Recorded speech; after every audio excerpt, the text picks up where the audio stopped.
Okay, well, I had a long question, but I'll make it a short one. You said we believe in democracy, which is, of course, mob rule.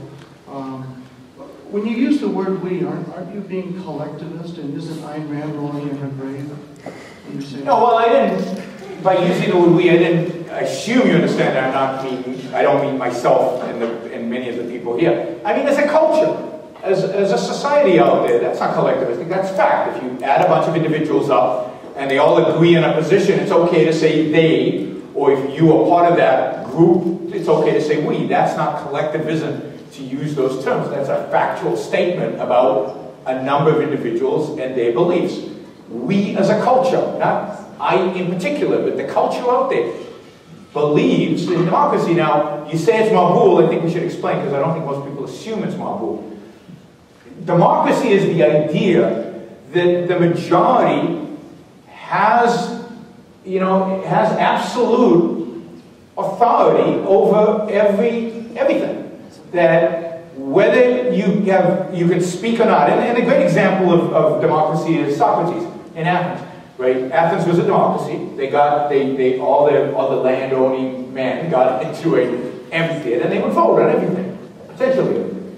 And Socrates was going around asking questions of the youth and debating them and challenging their beliefs about Greek religion and so on. And the elders of Athens, thought that was really bad, and they got all the people into the thing. And somebody said, "Oh, what are we going to do about Socrates?" And somebody else said, "Well, let's kill him."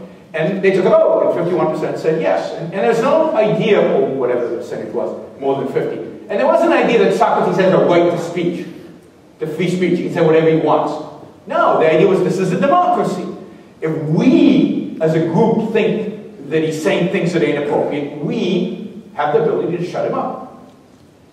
That's what democracy means. Today it's being, confused with a system of individual rights, a mixture of the two. You could vote in some places, but you can't in others.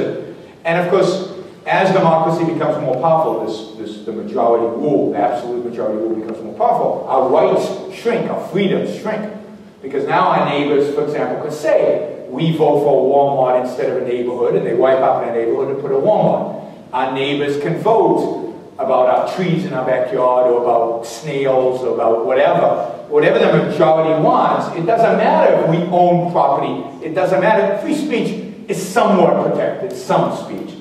But some speech is not. And if our neighbors don't like some types of speech, they can stop it. So, yes, democracy is more rule, but that's not an obvious for all audiences. Well, basically, it comes down to either you support the rights for the majority to violate the rights of minorities, or you don't. Democracy either exists or it doesn't. You can't just have a nice democracy. Democracy exists in America today. It shouldn't. I don't support it, but it is a fact that we are moving away from the constitutional republic that our founding fathers established, where there were certain things that you couldn't vote away, towards a democracy, where you can vote on everything, which is where we're heading in this country.